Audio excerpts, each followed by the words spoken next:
로마서는 매우 논리적으로 전개가 됩니다. 한 네 부분으로 정리가 되는데 첫 번째는 무엇보다도 사람은 죄가 많다. 아예 죄인이다.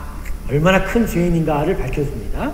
그러나서 두 번째로 이어지는 것은 그런데 이런 죄인인 사람을 하나님이 사랑하셔서 하나님이 이 죄인을 의롭다고 칭하셨다.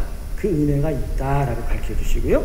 그리고 세 번째는 그 은혜가 우리의 삶 속에 온전하게 적용이 되기 위해서 성령이 우리 가운데 함께 하신다라고 밝혀주시고, 마지막으로 로마서 12장부터 시작해서 마지막으로 그렇게 성령과 함께 거룩한 하나님의 삶의 일들을 살아가는 것들이 무엇인가에 대해서 마지막 로마서 16장까지 가르쳐주는 것으로 로마서가 아주 치밀한 논리의 전개를 우리에게 전하여 주고 있습니다. 그래서 로마서가 본격적으로 시작하는 오늘 로마서 1장 18절, 이 본문 18절이야말로 정말로 무엇보다도 우리가 얼마나 큰 죄인인가를 가르쳐주고 있습니다. 그래서 오늘 여러분 본문 말씀 읽었지만 본문 18절의 처음 시작이 어떻게 시작이 됩니까? 무슨 단어로요? 하나님의 뭐라고요? 진노라고 하는 것입니다. 그러니까 하나님께서 우리를 어떻게 거룩한 자녀로 택하시고 구원하시고 살아가게 하시는가를 가르친 때 이 로마서는 실제적으로 그 시작을 하나님의 진노로 시작하고 있다는 것이죠. 근데 여러분, 이 하나님의 진노라는 이 문구, 이 표현에 대한 여러분의 반응은 어떠세요? 우리의 기대와는 항상 먼 거리에 있는 것이 이 하나님의 진노라는 표현인 것 같습니다. 우리는 늘 하나님의 사랑에 대해서 목말라 합니다. 그리고 하나님의 사랑에 대해서 기뻐하고, 그래서 하나님의 사랑을 찬양하고 그 사랑을 내가 받기를 고백합니다. 하지만 그에 비해서 하나님은 진노이시다에 대한 선언에 대해서는 매우 거북해합니다. 그리고 불쾌해하죠. 우리가 흔히 이러죠. God is so love, God is so love, 그죠? God is good 이렇게 얘기하죠. 하지만 God is so angry to me 라고 얘기하면 참 힘들어하지 않습니까? 그래서 여러분, 하스반 선교사님이 작사하고 작곡한 그 찬양 있지요, CCM에 하나님께로 더 가까이 나아갑니다. 근데 어떤 하나님께로 나간다고 얘기해요? 날 사랑하신 하나님께로 얘기해요? 아니면 그 다음 가사가 어떻게 돼요? 고통 가운데 계신 주님이라는 거죠. 이 찬양 몰라요? 하나님께로 더 가까이 갑니다. 근데 어디로? 고통 가운데 계신 주님. 근데 그 고통 가운데 계시는 주님이 어떤 고통 가운데 있다고요? 우리 하나님이 지금 고통 가운데 있는데 그 앞으로 우리가 나아간다. 근데 그 고통이 어떤 고통이냐면 바로 이 18절에 있는 하나님의 진노의 고통이에요. 진노의 고통. 그래서 여러분, 이러한 우리의 어떤 이런 경향들 때문에 현대 신학자들과 여기 동조하는 일단의 가짜 신앙인들이죠. 하나님의 이 진노라는 문구를 부정합니다. 그래서 진노의 하나님은 구약에 나오는 하나님뿐이지 신약의 예수 그리스도를 통하여 우리에게 오시는 하나님과는 전혀 다른 하나님입니다. 그건 우리 하나님이 아니다라고 주장하기도 합니다. 그래서 진노의 하나님을 부정해버리니까 그분께서 죄에 대해서 심판하시는 것, 그 지옥의 개념조차도 부정해버리는 경우가 있어요.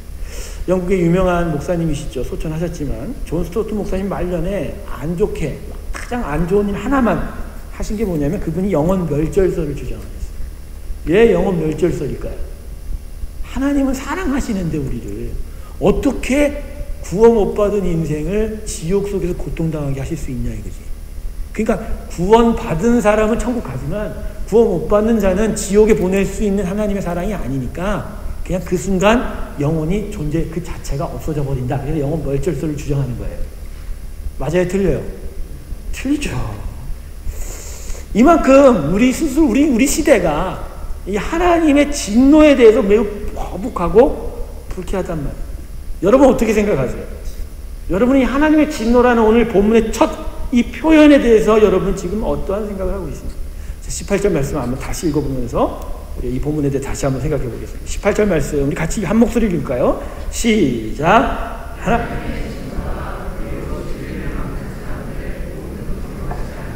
불의에 대하여 하늘로 쫓아 나타나나니.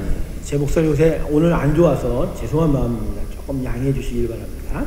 자, 여기서 보아서 하나님의 진노가 하늘로 쫓아 나타난다라고 했는데 그 나타난다라는 동사의 시제가 뭔지 아세요? 과거형이 아니에요. 또 앞으로 나타날 것이라는 미래형이 아니에요. 뭐냐면 현재 완료 더하기 진행형이에요. 그러니까 이전부터 시작이 되어 지금도 계속되고 있다는 거예요. 시제가.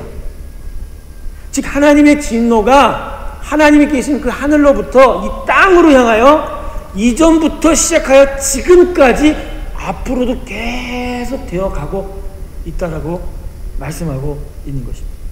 그러니까 하나님의 진노는 구약에 나오는 정도가 아니다. 그리고 앞으로 장차 마지막에 있을 그 심판 그런 정도의 것이 아니다. 하나님의 진노는 아담의 타락 이후부터 시작하여 지금까지도 계속하여 앞으로도 우리에게 계속 하늘로부터 나타나는 것이다 라고 본문이 말씀하고 있습니다. 할렐루야.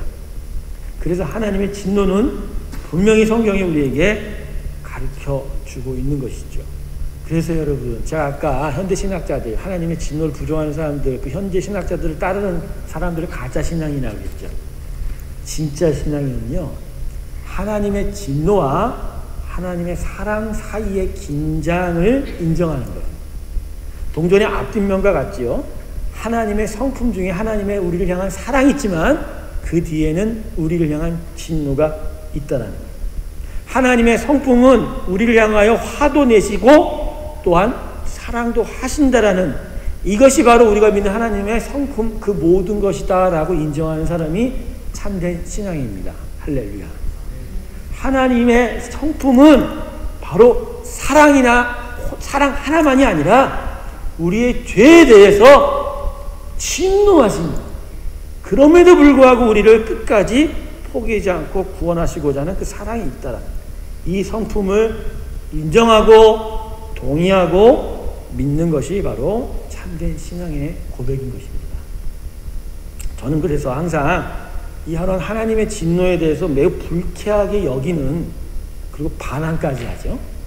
우리들의 어떤 이러한 경향에 대해서 이런 생각을 많이 해봤어요.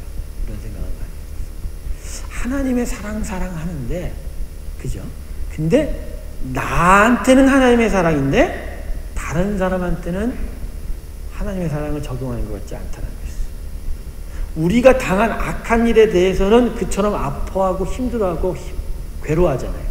그러면서 우리가 가끔 그러잖아요. 하나님이 이 땅에 공의가 어디 있고 정의는 어디 있습니까? 이 얘기는 하나님의 사랑을 얘기하는 거예요. 하나님 죄에 대해서 진노하시는 하나님의 공의에 대해서 얘기하는 거예요. 하나님의 공의에 대해서 얘기하는 것이죠.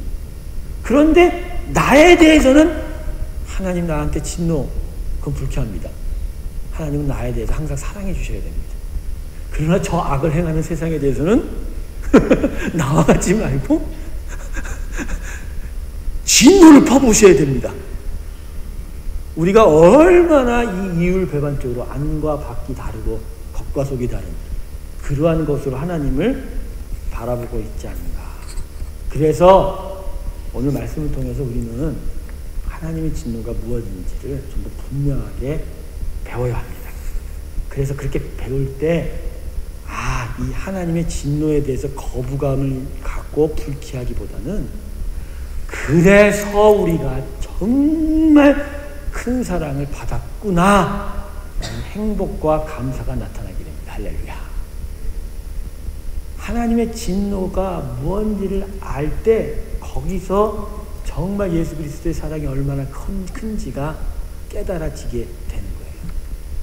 결국 로마서의 실제적인 본격적인 시작을 하나님의 진노로 시작했다는 것은 이 하나님의 진노로 시작을 하여 결국 내가 내 아들 예수를 너희를 위하여 십자가에 준 것이 얼마나 큰 은혜인가를 깨닫게 하는 거예요. 그래서 그것을 놓치지 않고 붙들려고 하는 그 믿음을 주려고 하는 거고 결국 믿음 가운데서 하나님의 진노가 아닌 하나님의 사랑으로 그 인생이 마무리되고 완성되기를 축복하는 아버지의 놀라운 마음이 바로 이 18절 첫 단어에 이 표현에 숨겨져 있는 것입니다. 할렐루야. 그래서 교회 안에서 하나님의 진노가 선포될 때 거북해하지 마세요. 그건 사실은 뒤집어 보면 그만큼 하나님이 우리를 사랑하고 있다라는 표현입니다. 아시겠어요, 여러분? 이 귀한 은혜가 저와 여러분 가운데 있기를 주님의 이름으로 축원합니다. 자, 그러면 오늘 본격적으로 본문을 들어갈게요. 자, 그럼 하나님의 진노가 어디서부터 시작이 되었다고 오늘 본문에서 이야기합니까? 자, 때를 가리킨다면 오늘 본문에서 그런 얘기를 안 해요. 자, 때는 제가 다시 말씀드릴게요. 청지를 창조하신 그때부터 하나님이 우리를 향하여 진노하지는 않으셨어요. 온 우주 만물과 우리를 만드시고 그분께서 뭐라 하셨어요? 보기에 좋더라 얘기하셨잖아요. 그건 정말 하나님도 만족하셨다, 기뻤다라고 하시는 것이죠. 그러나 하나님의 진노가 시작이 된 시간은 창세기 3장 이후부터입니다.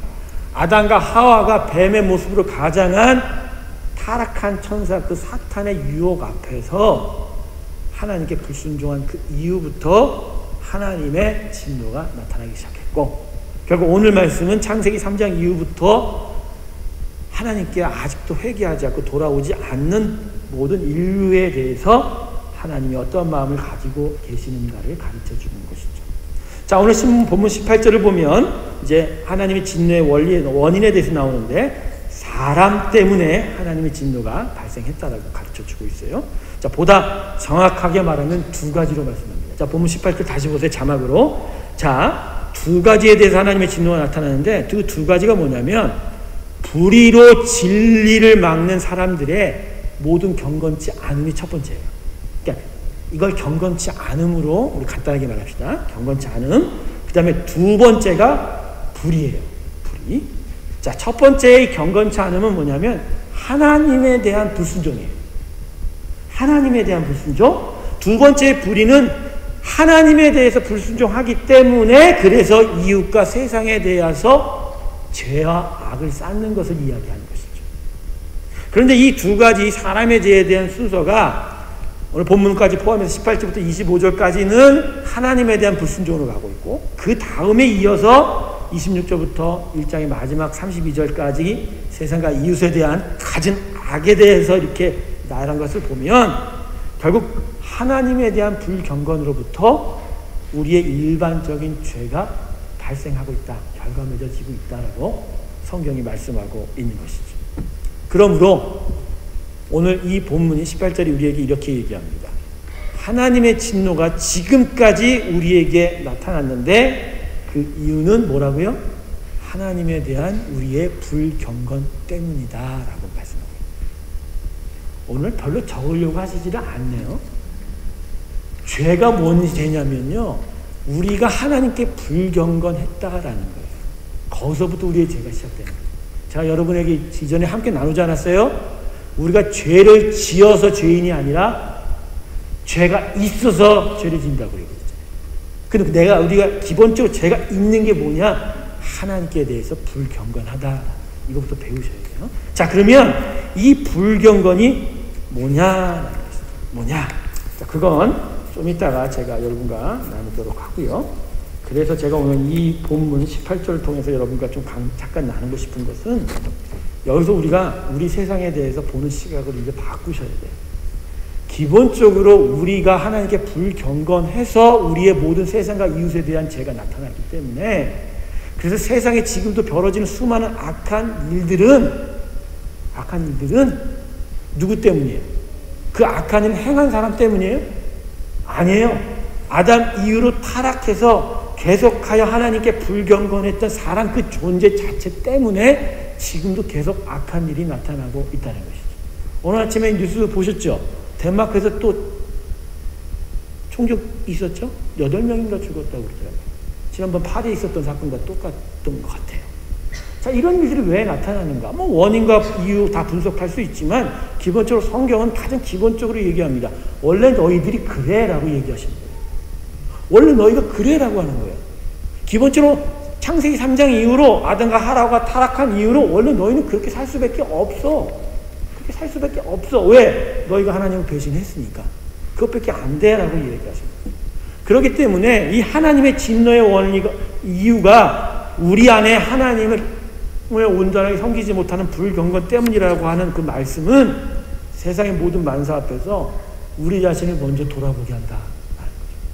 여러분, 우리가 모든 일에 있어서 우리 자신을 먼저 돌아보는 경향이 강합니까? 아니면 남에게 먼저 핑계를 대는 게 먼저입니까? 말씀하세요.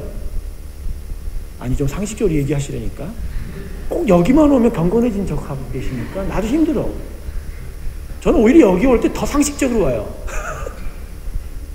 우리가 아니고 다른 사람한테 먼저 그러죠. 근데 하나님의 말씀은 오늘 우리에게 그렇게 얘기하지 않는다는 거죠.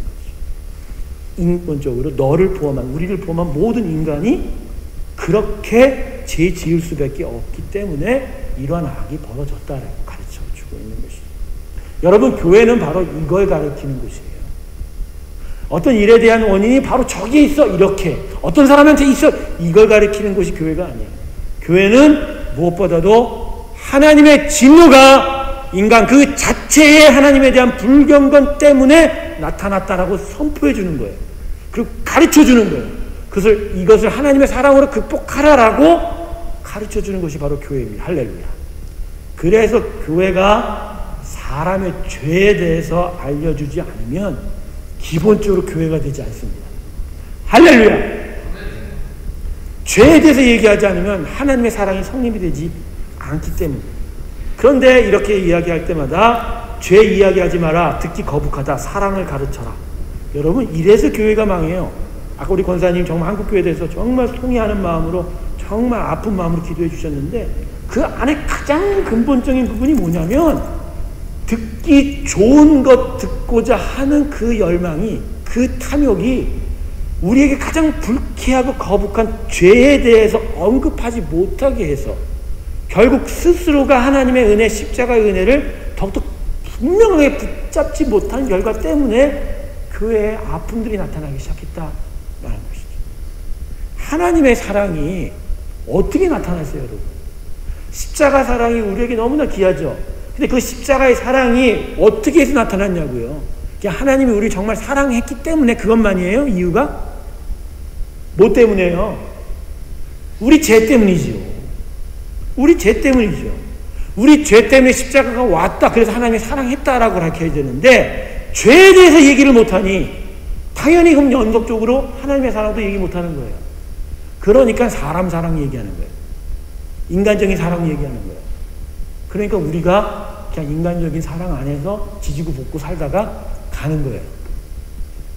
그게 바로 복음이 멸망하는 겁니다. 교회가 타락하는 겁니다. 아무리 듣기 어렵고 힘들어도 우리가 죄인이다라는 걸 들어야 돼요. 저도 듣습니다. 오늘 아침에 정말 저 혼자서 비밀한 것을 하나님과 경험했어요. 하나님이 저한테 분명하게 가르쳐 주셨어요. 너무나도 형편없는 저의 모습을 보게 하시고 정말 통에 자복하고 울었어요. 샤워하면서. 근데 그게 보게 하시더라고요. 똥과 같은 저의 모습을 보게 하셨어요. 이건 제 아내도 몰라요. 근데 그게 은혜예요. 거기서 하나님 말씀하시더라고요. 그런데 그런 너를 내가 지금 사랑한다라고 말씀하시죠. 할렐루야. 여러분 분명히 기억하세요.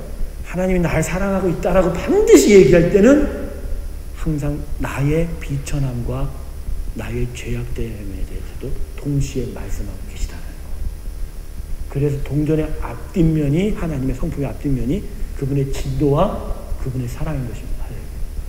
저희 일린교회는 이 부분에 대해서 절대 타협 없어요. 이 복음에 대해 듣기 거북해도 우리 자신의 죄를 고발할 겁니다. 저의 죄를 고발할 겁니다. 그리고 더하여 이 죄를 이기게 하는 하나님의 사랑을 더욱더 하나님 앞에 선포할 것입니다. 적어도 이 런던에 이런 교회는 있어야 되지 않을까요? 난 그 자부심 외에는 없어요. 이것도 저에게 교만일 수 있지만 하나님이 우리에게 주시는 강성한 믿음의 역사의 열매입니다. 할렐루야. 제가 여러분들에게 연초에 뭐라고 얘기했어요?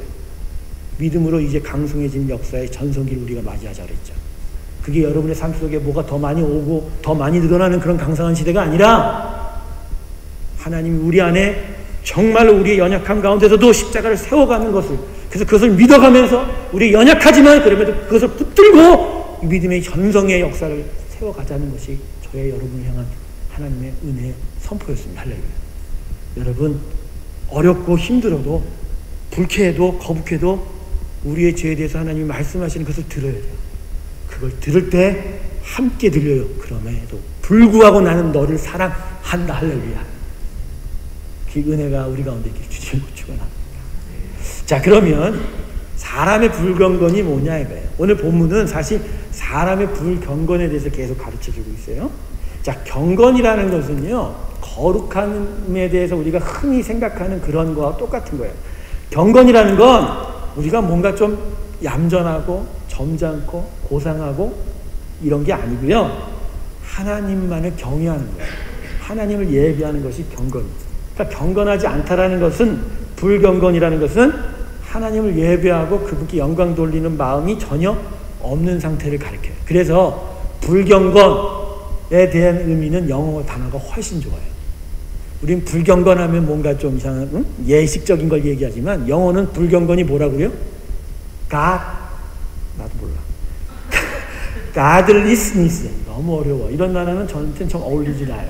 저는 음절이 한 6개면 돼. Godlessness. 여러분 쉽게 얘기했죠. Godlessness가 뭐예요? 하나님 없음의 명사형이잖아. 하나님이 없는 게 뭐라고요? 불경건이에요. 그럼 이 불경건의 죄가 뭐냐? 그걸 21절이 이렇게 얘기합니다. 보세요. 자막에 같이 읽습니다. 시작. 하나님을 알되 하나님으로도 영화롭게 아니하며 감사치도 아니하고 오히려 그 생각에 허망하여지며 미련한 마음이 어두워졌나니. 내 안에 하나님이 없다라는 불경건은 하나님을 알되 그분께 예배하지 않는다는 거예요. 오히려 딴 짓을 한다라는 거예요. 여기에 보면 하나님을 알기는 하지만 하나님을 영화롭게 하지 않고 감사하지도 않는다라고 얘기했죠. 이건 아는데도 불구하고 일부러 등을 돌리는 거예요. 하나님께. 즉 조금 제가 좀 천하게 얘기하면 우리의 인간의 기본적인 하나님에 대한 불경건은 하나님을 우습게 생각하는 거예요. 그분이 우스운 거예요. 그래서 별 나한테 이익이 안 되니까 등 돌리는 거죠. 그래서 여러분 오늘 본문 21절에 사람의 불경건의 초점은 알면서도 모른 척하는 거라는 거예요. 우리 인간들 서로 살다 보면 그런 일 꽤 많잖아요. 그것 때문에 참 마음 아프잖아요. 저 사람이 나 아는데도 사실 나 모른 척할 때 가장 기분 나쁘잖아요. 서로 인사하는데 저분이 나 알아요. 나도 저분 알고. 근데 인사하려고 하는데 외면하고 탁 돌아가. 그런 경우 많잖아. 여러분들은 정말 저하고는 다르게 사시는군요. 제가 무슨 얘기하는 줄 아세요? 하나님이 우리에게 당신을 알려주셨는데 우리는 알면서도 난 몰라? 이러고 한다 이거예요. 근데 그 대부분 몰라 하면서 가는 이유가 뭐예요? 무시하는 거지. 우습게 보는 거지. 여러분 오늘 본문에 우리가 하나님을 알 수 있다라고 이야기를 하죠. 근데 이제까지 우리가 어떻게 얘기했죠? 예수 그리스도의 은혜 안에 있지 못하면 우리는 도무지 하나님을 알 수 없다라고 이야기를 했어요. 그렇게 알고 있었죠. 근데 오늘 본문은 분명하게 얘기해요. 오늘 이 본문은 예수 그리스도와 관련 없이 그냥 기본적인 타락한 인간의 모든 상태가 어떤 상태냐에 대해서 얘기해요. 근데 오늘 본문이 분명히 뭐라고 얘기해요? 그냥 일반적인 사람이 하나님을 알 수 있대요, 없대요? 알 수 있다라고 하죠. 이것 때문에 칼바르트라는 신학자와 에밀 브루노라는 신학자가 엄청나게 주고받고 티격태격 싸웠어요. 칼바르트라는 사람은 인간은 워낙 그 마음이 타락해서 도대체 하나님을 알려고 해도 할 수 없다 이렇게 얘기한 반면 에밀 브루노는 아무리 인간이 부패해도 하나님을 아는 지식이 그 안에 흔적으로 남아있어서 기본적으로 산, 강, 위대한 자연을 볼 때 그 하나님을 인식할 수 있다라고 이야기를 한다는 것이죠. 다만 인식을 해도 그것에 내 마음을 순종시키는 힘이 없기 때문에 성령의 은혜 안에서 그분의 도움으로 십자가를 붙을 수밖에 없다라고 에밀 브루노가 이야기하는 거죠. 자, 두 신학자의 싸움 중에 어디가 이 성경 말씀 보면 누가 맞아요? 에밀 브루노가 맞죠. 그래서 성경은 이 부분에 대해서 좀 더 명확하게 얘기합니다. 19절 보세요.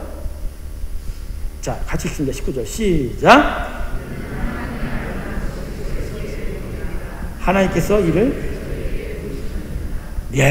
이게 이제 어떤 걸 얘기하냐면 이거는 특별 계신 하나님 말씀이 아니라 자연 계신 산, 강, 천지 창조의 그 모든 만물을 얘기하죠.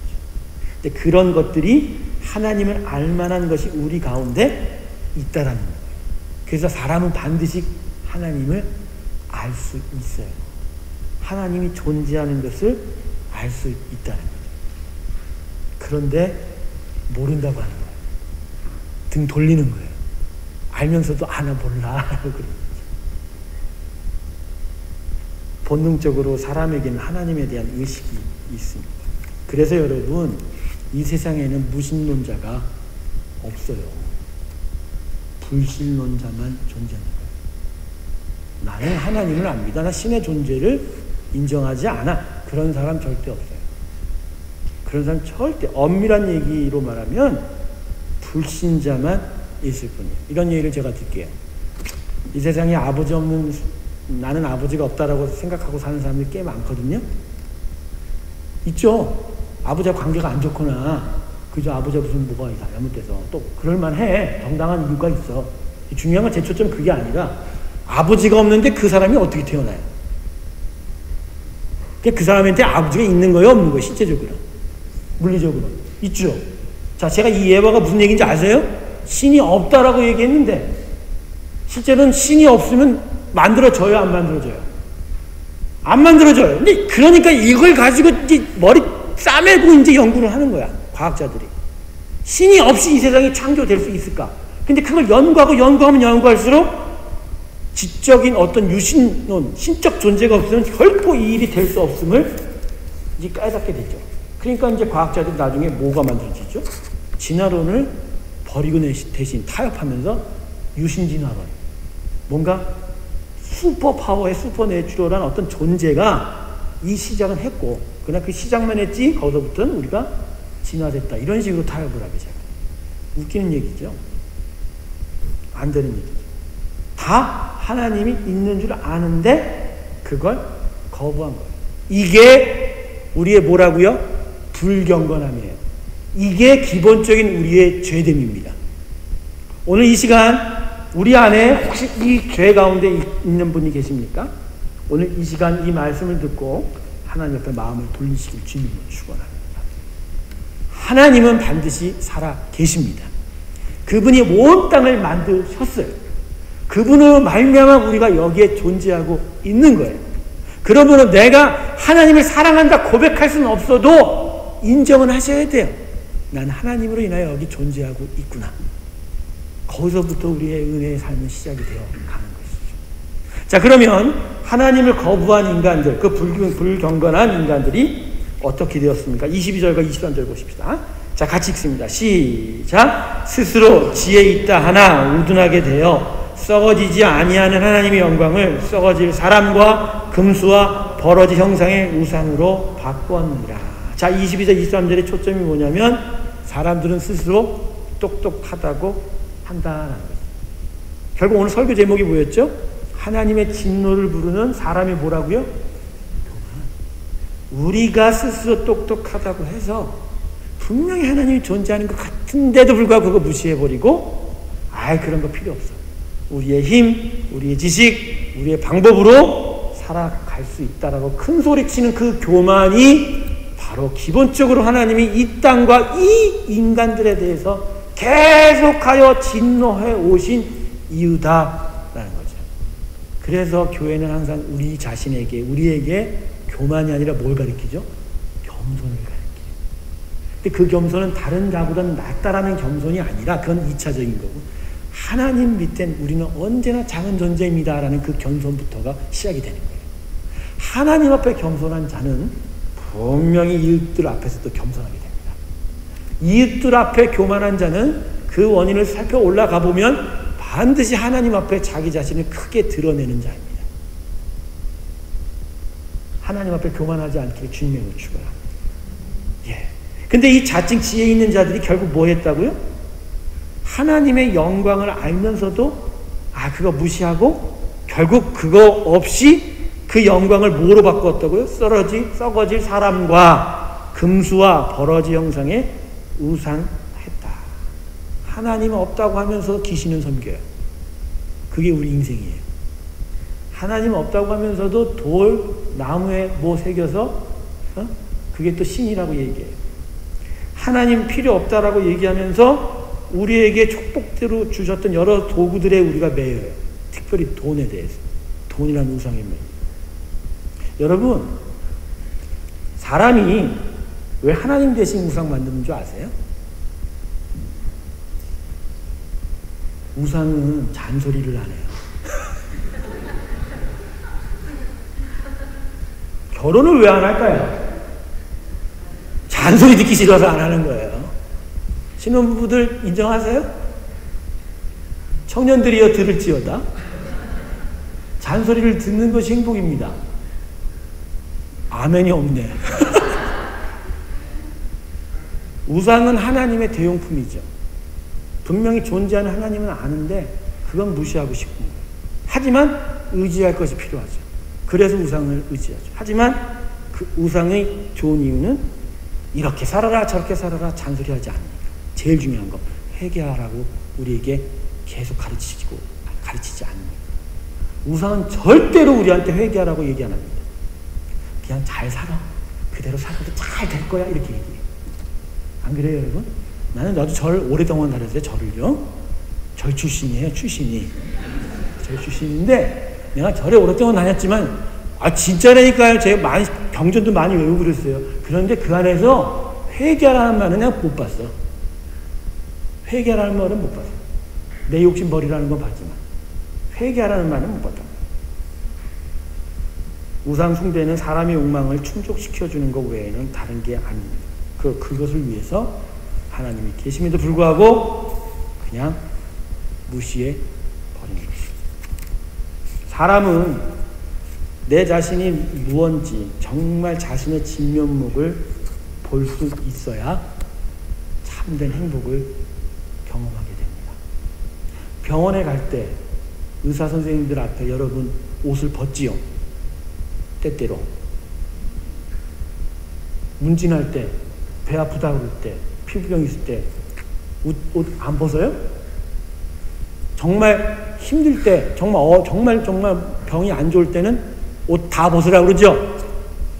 그래야지 CT 찍고 MRI 찍잖아요. 엑스레이 찍잖아요. 그죠? 그렇게 벗어야 의사가 그걸 보고 진단하여 우리를 고치는 거 아닙니까? 병원에 가서 그거 해요? 근데 교회에 와서 성경 말씀이 너희들 모습은 이런 거야. 너희 스스로의 모습을 정말 다 봐야 된다라고 하면 절대 안 벗어요. 절대 안 벗어요. 하나님께서 우리에게 하시는 방법이 이거예요. 우리 안에 가득 찬 그 죄악을 알게 하시고자 우리를 발가 벗기세요. 우리 안에 있는 모든 변장과 화장과 말하지 않을게요. 그렇게 하면 너무 어려우면 힘드니까. 그 모든 것들 다 벗겨요. 세상의 지위와 명예와 옷, 세상의 평판들 다 벗겨놓고 우리의 진면목을 보게 하시잖아요. 근데 그걸 볼 때에 저기서부터 참된 하나님의 사랑을 붙잡을 수 있다는 것이죠. 근데 왜 그 모습을 보라고 그렇게 하나님께서 말씀하시는데도 보기 싫어할까? 제가 병원에 가기 정말 싫어하는 사람이에요. 제가 정말 아프지 않은 병원 안 가려고 해요. 우리 장로님 정말 저한테 항상 충고하시는 게 병원 좀 가라. 그래서 제가 병원을 장로님 말씀 듣고 치과를 갔더니 그때부터 이의 잇몸에 병이 없어지기 시작했어요. 할렐루야. 말 들으면 성공합니다. 아니요, 3년 동안 치과를 안 갔어요. 염증이 그렇게 가서 찼는데도. 근데 이번에 2차례 치과 가서 플렉 수술을 하고 나서 염증이 사라졌어요. 이런 거예요, 여러분. 이런 거라니까. 벗으라고 할 때 벗겨지고, 그래서 자기가 정말 무엇이 문제인지를 거기서 알 때 거기서 우리는 행복할 수 있어요. 정말로 완전한 온전한 하나님의 형상대로 회복할 기회를 얻게 되는 것이죠. 성경이 우리에게 가르치는 은혜 중의 은혜는 제가 여러분에게 오늘 이렇게 말씀드립니다. 내가 죄인인 걸 아는 게 은혜 중의 은혜입니다. 여러분 그러죠? 은혜 중의 은혜는 하나님이 날 사랑한다고요? 아니요. 내가 죄인인 걸 알 때 그게 은혜 중의 은혜예요. 어떤 사람들은 죄에 대해서 심각하게 생각 안 합니다. 이렇게 얘기하는 분들이 있잖아요. 다 죄인이지. 죄가 없는 사람이 어디 있어? 이렇게 일반화시키거나, 또 어떤 사람은 내가 무슨 죄인이야. 사실 그 죄인이라는 건 살인하고 무지막지한 그런 어떤 험한 죄를 짓는 사람들이나 죄인이지, 그런 부류지. 나는 그런 부류 아니야.